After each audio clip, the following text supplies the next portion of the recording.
Coming up next, University of Melbourne versus University of Western Australia. What should be a very good matchup, Bob? Yeah, really looking forward to this. Melbourne have been really, really impressive today. Western Australia not quite as good as they were last week, but still one of the front runners in this competition. This should be a great matchup. Maybe WA with first possession. Bit of a bobble there, but it's gone back, so play on the call, and big shot. And how's the footwork there on the outside? Kawhi out to J2 and one more to Corsano.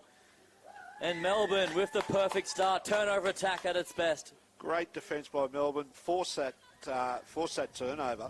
But then the speed that they got to the outside and the support play was fantastic. They must have had a tremendous week of training, Melbourne, because they have been the most impressive side out here today. And that includes Bond. They've really turned the corner as University of Melbourne. And Perez from out wide for the extra two. They run across the face. Bit of wind to contend with now coming across here at Newcastle. Yeah, sea breeze is blowing up here at Newcastle. Blowing up from beautiful Redhead and Dudley into those areas. The traditional afternoon sea breeze. It'll be helping the players because it's a fairly warm day too. Sarah Hogan goes down the throat of Pomeran. She finds a bit of space up the middle. Western Australia trying to get into the groove of this match, but that does not help things. Giving away a penalty inside your own half, and Melbourne will continue the pressure. Again, well organised, well structured defensive line-up. Even if Western Australia had secured that ball, the Western Australia the Melbourne defensive line was set. But Zoe Gillard on the edge there, she's knocked it back in off the penalty kick for touch. So Western Australia now will have possession through Heald, Taj Heald. And secured at the base. Good line speed, Melbourne. 3-on-2 here if they can utilise it, and a drop underneath Western Australia. Tamika Jones. Numbers that wide, Wigley, Heald. Heald 2-on-1, finds Gillard. Now Gillard tries some footwork on the outside of Hogan, and Sarah Hogan does very well to chop her down. Great tackle. Western Australia continue the pressure. There's a wayward pass, but Pomeray picks it up and she'll try a chip and chase. It gets deflected.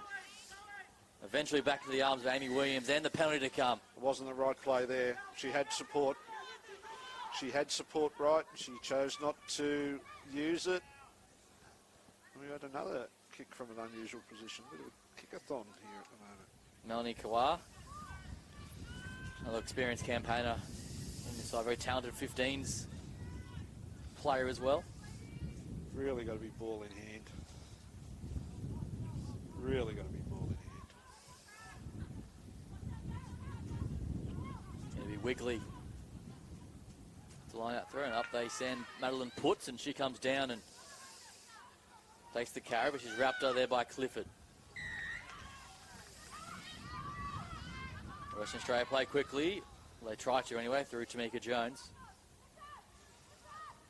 Western Australia just struggling a little bit to get that continuity that they had so often last week. Leddington. Pomeran.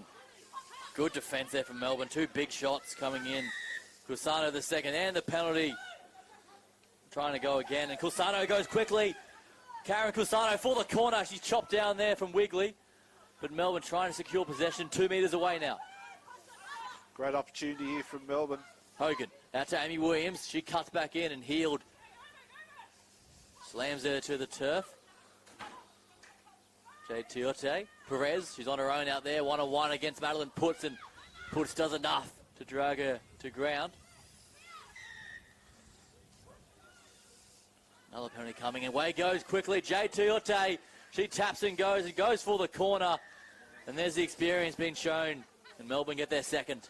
Yeah, they're really building this attack on, as funny as it sounds, on their defence. Their defensive line is so strong. Their one-on-one tackles is so strong, and they're just wilting Western Australia.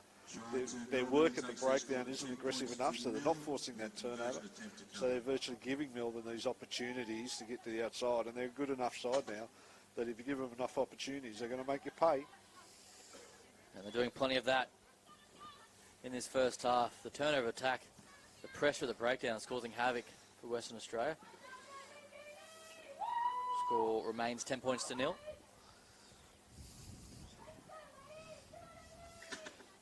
Super impressive so far today, as I've said, Melbourne. It'll be interesting to see if they can go on with it from here. They've exerted a lot of energy today. Let's see if they've got the legs left to keep going. Up goes Clifford. She almost brings it in. She got above the pack, but just lost control coming down. And you know it's coming, don't you? But you got to be able to stop it. You know that she's going to home in on that ball, and you know she can get above the pack, but you got to counter it somehow. Because Western Australia finished second in the first tournament, Adelaide, last weekend. Now her possession now, Wigley to feed. Leddington scoops it up to herself and to Pomeroy and drop it. Gillard on a hard line, but she meets Kawa and a big shot under the ribs. But Melbourne, as they've done so much in this matchup, stolen the ball, the breakdown. They go short side through Williams. Takes a settler up the middle, inside the 22 now. Short side, Hogan sees a bit of space there for Kusano, and Kusano will back her pace. Down the left-hand side, Karen Kusano, the Japanese international. Was a star last week and continues today. And she is just so quick over those first couple of steps. Straight line speed, I don't know if she's got great line speed, straight line speed, but those first couple of steps is just absolutely electric. And the acceleration is the key in the game of sevens. Because by all rights, the defence had her covered one-on-one there without a drama, but I don't think she ever got touched. So Melbourne leading 15 points to nil over Western Australia.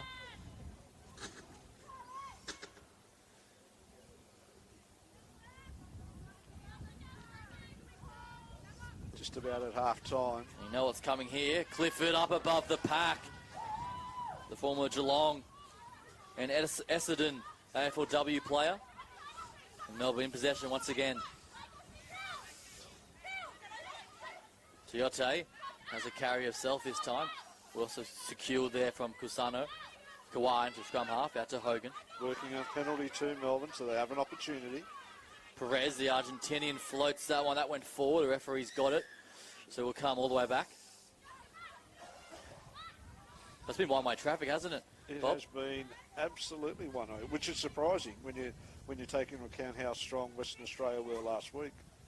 Western Australia really missing Martha Mataeli. She was the game breaker last week, absent from this week's team. Melbourne, I think, hungry for more points. Hogan finds the line. But their kickoff's a real weapon for them, isn't it, Melbourne? A real weapon. If you've got an AFLW player in your side, you know what's coming. But you have to put back to good coaching too, being able to use the skills of your players where they're most needed. We speak of coaching, there's plenty of experience in the coaching ranks for Western Australia. Matt Hodson, from the Western Force legend, consulting with UWA. Need to do a bit of consulting here at half-time to get the Western Australia girls back into this. Desperate for some points, and Heald is ragdolled to the turf, but offside the call. So Western Australia with a final opportunity for the half-time. Wigley sees a bit of space. Wigley in some space.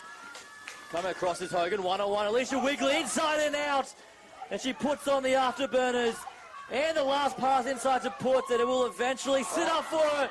But she leaves it behind. And she knocks it on over the line. Great play by Western Australia. Got to the outside, but you could almost see it going to happen. That one-hand offload, as soon as the ball went to ground, it was always going to be tough to pick up because defence were coming from absolutely everywhere.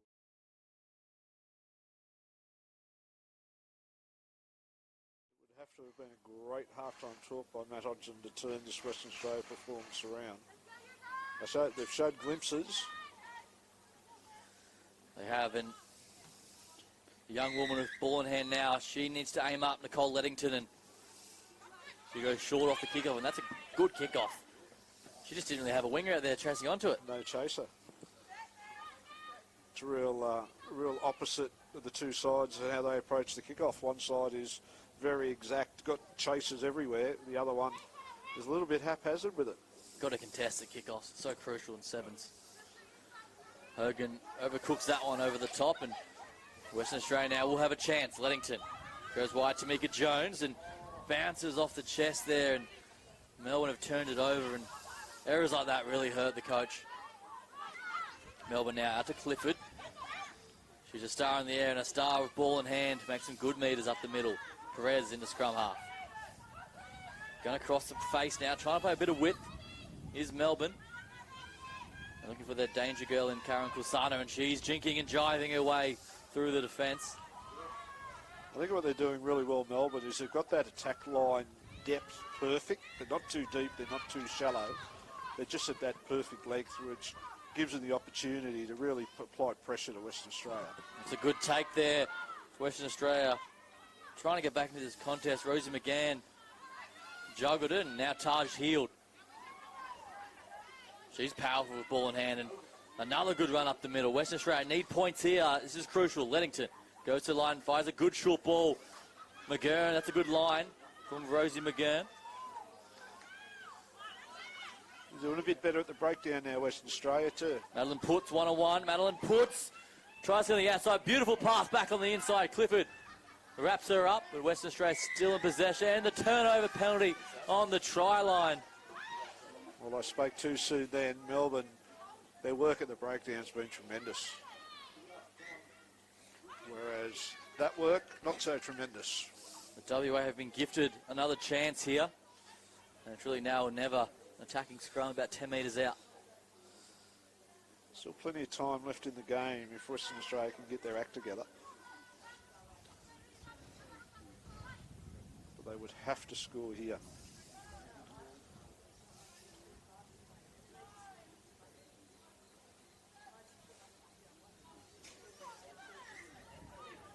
Bit of pressure at scrum time too from Melbourne, but WA gets a penalty. Pushed a little bit early then. They play wide now through Leddington, drops it under nicely for Jones.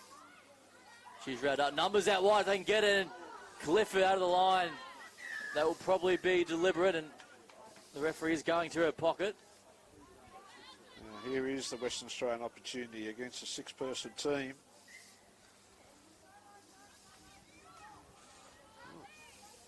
We've got a timeout here. Have a bit of a breather. We'll take the tap here. They're setting some sort of set play up. Options left and right. It's the first timeout we've had today. Must be a little bit of blood on the Melbourne player. It'll be Rosie McGann. We'll tap. Referee seems convinced there's not too much to it. It's Amy Williams, the Melbourne player, getting a bit of treatment, but she's back into the defensive line now. McGann. McGann, she will do it all herself. Set a bit of fool's gold there, had the options left and right, and she just puts on the acceleration, and that's a very important try. Vital try for Western Australia against that six-person attacking line, defensive lineup. But you can see what they did. They just spread out. They were just too concerned by what might happen on the outside and forgot all about what was going to happen on the inside. And she just strolled through. Important conversion. And the flags remain down. It's still a 10-point ball game, 15 points to 5. Just under 3 minutes left on the clock.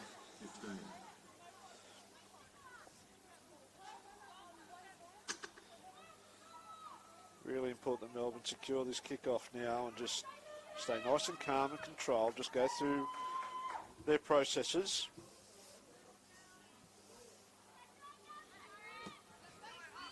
Leddington sends it down, and Hogan takes it very nicely. So Melbourne just trying to keep patient here in these closing stages, close it out. Cusano, Jay Tiote wrapping around, and she has ball in hand now. And good covering tackles, Ori Gillard. Gordon Tallis-like dragging Jay Tiote, and there's another penalty coming, this time against the attacking side, WA. With possession now. Really important they're strong at the breakdown now, Western Australia. They've got to secure their ball, create some opportunities, because they're not out of this game yet. Good run there from Kerry Olper. try scorer McGann. She gets the fend going. It's some good meters over the top of Perez, who eventually brings her to ground. That's that great work at the breakdown again by Melbourne.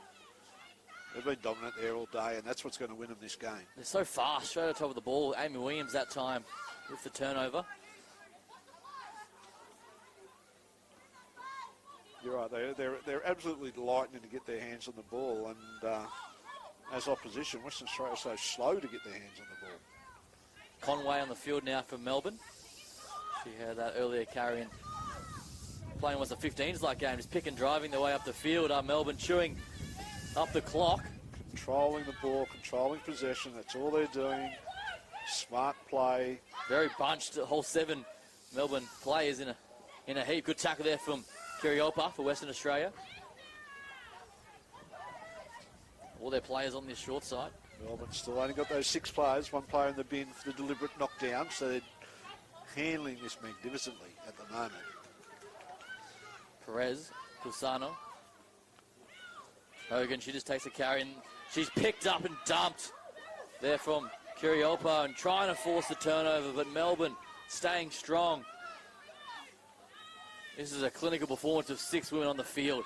Impressive stuff as they bang their way over halfway, and a penalty to go with it, Bob. Yeah, it's got to be full round of applause there to Melbourne. They knew they were under pressure with only 6 players, but they just controlled possession. They didn't panic. They hit it up. They had numbers at every breakdown. It never looked like turning over, and they've won themselves a penalty. And now their 7th player has come back on, and it's parity, and it's just about all over. And they've had an absolute magnificent game, Melbourne, and a greatly deserved victory. Full credit to their leaders there, controlling that situation. And Hogan thought it was full time, but the referee disagrees, and we've got time on the clock.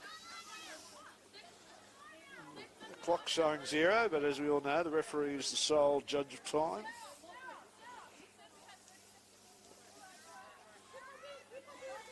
So Western Australia trying to bridge the gap. Ruru Hanaki with the throw. She goes short, finds Kiriopa inside the 5. Better work at the breakdown by the Western Australians. Hanaki out to Leddington. Playing it plenty with Tamika Jones in that last pass. Just got left behind there. Karovsky on the field now. She lost control of it, but Western Australia trying to go forwards. And that'll help with a good carry there from Kiriopa. Leddington, Hanaki. Hanaki will show and go herself on the outside. But Melbourne standing strong in defence. And the turnover. And what a play there for the University of Melbourne. What a game from the Melburnians. Yeah, it's a very appropriate way for the game to end with a dominant breakdown. It'll be full time this time. Fantastic performance by Melbourne. Walk off, they should be very, very proud of themselves. And University of Melbourne with the result, 15 points to 5. We're having a quick break and we'll be back at 3 p.m. for Bond University up against the University of Canberra.